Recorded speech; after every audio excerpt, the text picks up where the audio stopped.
ఇక అప్డేట్స్ చూద్దాం. లడ్డూ కల్తీని నిరసిస్తూ డిప్యూటీ సీఎం పవన్ కళ్యాణ్ చేపట్టిన ప్రాయశ్చిత దీక్ష ముగింపుకి చేరుకుంది. దీక్షను విరమించేందుకు ఉప ముఖ్యమంత్రి పవన్ కళ్యాణ్ తిరుమలకు బయలుదేరారు. అలిపిరి పాదాల మండపం వద్ద పూజలు చేసిన అనంతరం కాలినడకన తిరుమలకు పయనమయ్యారు. పవన్ రాకతో కూటమి నేతలు, జనసేన కార్యకర్తలు భారీగా తరలివచ్చారు. ఇక దీంతో పోలీసులు పటిష్ట బందోబస్తు ఏర్పాటు చేశారు. బుధవారం ఉదయం పవన్ కళ్యాణ్ శ్రీవారిని దర్శించుకుని ప్రాయశ్చిత దీక్ష విరమిస్తారు. ఇక అనంతరం అన్నప్రసాద కేంద్రాన్ని కూడా పరిశీలించనున్నారు. పవన్ కళ్యాణ్ దీక్ష విరమణ నేపథ్యంలో ముప్పిన రాష్ట్రంలోని అన్ని ఆలయాల్లో ఇక దీపాలైతే వెలిగించనున్నట్టుగా తెలుస్తోంది.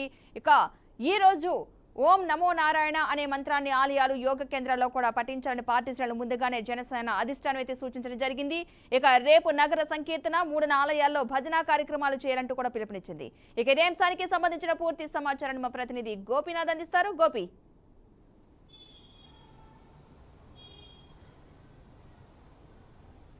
పద్మ, మొత్తం మీద కాసేపటి క్రితం డిప్యూటీ సీఎం పవన్ కళ్యాణ్ తిరుపతి అలిపిరికి చేరుకోవడం జరిగింది. ఇక్కడ పాదాల మండపంలో పెద్ద ఎత్తున ప్రత్యేక పూజల అనంతరం కొబ్బరికాయలు కొట్టి ముక్కులు చెల్లించుకున్న అనంతరం ఆయన తిరుమలకి కాలుబాటకుండా కూడా నడుచుకుంటూ కూడా నడక యాత్ర ప్రారంభం చేయడం జరిగింది. అయితే ఇప్పటికే గత 8 రోజుల నుంచి కూడా ఆయన దీక్షలో ఉన్నారు. ప్రధానంగా శ్రీవారి లడ్డూ ప్రసాదాల్లో జంతు అవశేషాలతో కలిసినటువంటి నెయ్యి కలిసిన నేపథ్యంలో దానికి సంబంధించి ప్రాయశ్చిత దీక్ష చేస్తున్నారు. ఆయన ఎల్లుండికి 11 రోజులు అవుతాయి. ఎల్లుండి ఆ దీక్ష విరమణ చేయబోతున్నారు. అయితే కాసేపటి క్రితం శ్రీవారి దర్శనం కోసం వచ్చినటువంటి ఆయన పరమ పవిత్రంగా కాలిబాటకుండా కూడా నడుచుకుంటూ సాంప్రదాయ దీక్ష బట్టలతోనే ఆయన నడుచుకుంటూ కూడా తిరుమలకి నడకయాత్ర ప్రారంభించడం జరిగింది. అయితే మరో 2 గంటల పాటు కూడా తిరుమలకి నడుచుకుంటూ వెళ్తారు. అక్కడక్కడ మనకున్నటువంటి సమాచారం ప్రకారం అక్కడక్కడ ఆయన నడుచుకుంటూ వెళ్తూ కూడా కూర్చొని కాసేపు సేద తీరి దాని తర్వాత తిరుమలకి నడకయాత్ర కొనసాగిస్తున్నారు.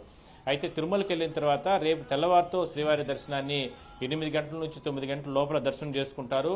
అదే సమయంలోనే ఆలయం లోపల స్వామివారికి సంబంధించి కైంకర్యాలు అంటే అక్కడ నైవేద్యాలు తయారు చేసేటటువంటి వంటశాలను కూడా పరిశీలన చేస్తారు. దాని తర్వాత స్వామివారిని దర్శనం చేసుకుని మొక్కులు చెల్లించుకున్న అనంతరం లడ్డూ ప్రసాదాలు, ఎందుకంటే ఈ జంతు అవశేషాలతో కూడినటువంటి నెయ్యి వచ్చింది కాబట్టి ఆ లడ్డూ ప్రసాదాలు తయారు చేసేటటువంటి పోర్టులో కూడా ఆయన పరిశీలన చేస్తారు. అక్కడ కార్మికులతోనూ లేదంటే అక్కడ పనిచేసేటటువంటి లడ్డూలు తయారు చేసే సిబ్బందితో కూడా మాట్లాడతారు. మొత్తం మీద రేపు శ్రీవారి దర్శనం అనంతరం మధ్యాహ్నం 12 గంటల సమయంలో కూడా టీటీడీ ఉన్నతాధికారులతో కూడా భేటీ అవుతారు. గతంలో ఈ నెయ్యికి సంబంధించి, కల్తీ నెయ్యికి సంబంధించి ఎన్ని ట్యాంకర్లు వాడారు, దాని తర్వాత రిటర్న్ పంపించిన ట్యాంకర్ల విషయాలు, అదేవిధంగానే తాజాగా జరుగుతున్నటువంటి సిట్ విచారణ, దాని తర్వాత ఇవాళ డీజీపీ సిట్టు విచారణ సుప్రీంకోర్టులో నడుస్తున్న నేపథ్యంలో సుప్రీంకోర్టు ఆదేశాల ప్రకారం 3వ తారీఖు వరకు అంటే ఎల్లుండి వరకు కూడా దాన్ని తాత్కాలిక నిలుపుదల చేశామంటూ కూడా ఆయన చెప్పిన నేపథ్యంలో దాని పర్యవసానాలు, దాని తర్వాత తీసుకోవాల్సిన చర్యలపైన కూడా ఆయన సమీక్ష నిర్వహించబోతున్నారు. అనంతరం రేపంతా తిరుమలలోనే ఉంటారు. రేపు సాయంత్రం సమయంలో శ్రీవారి అన్నప్రసాద కేంద్రానికి కూడా వెళ్తారు. అక్కడ భక్తులతో కలిసి అన్నప్రసాదాల స్వీకరణ చేస్తారు.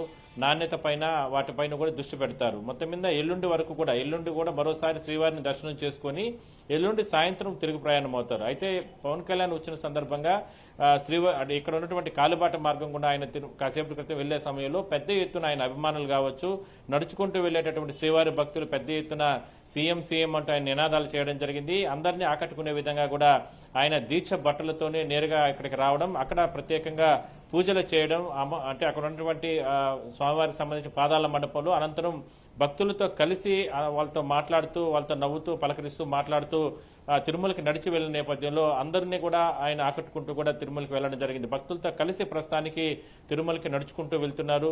అందరితోనూ కలిసి వెళ్తున్న నేపథ్యంలో భద్రత పరంగా ఎటువంటి ఇబ్బందులు లేకుండా తిరుపతి పోలీసులు ఇప్పటికే కూడా కట్టుదిట్టమైన చర్యలు తీసుకోవడం జరిగింది. పెద్ద ఎత్తున ఆయన అభిమానులు కూడా రావడం జరిగింది. అభిమానులు ఆయన అలిపిరి వద్ద మాత్రం చూసి వాళ్ళందరినీ కూడా వెళ్ళిపోండి, నేను దీక్షలో ఉన్నాను, భక్తులతో కలిసి నేను తిరుమలకు నడుచుకుంటూ వెళ్తాను, అనంతరం రేపు శ్రీవారిని దర్శనం చేసుకుంటాను, ఎల్లుండి తిరుగు ప్రయాణంలో తిరుపతిలో వచ్చి ఆయన అక్కడ మీటింగ్ లో కూడా మాట్లాడే అవకాశం అయితే ఉంది. Padma, right, thank you Gopi.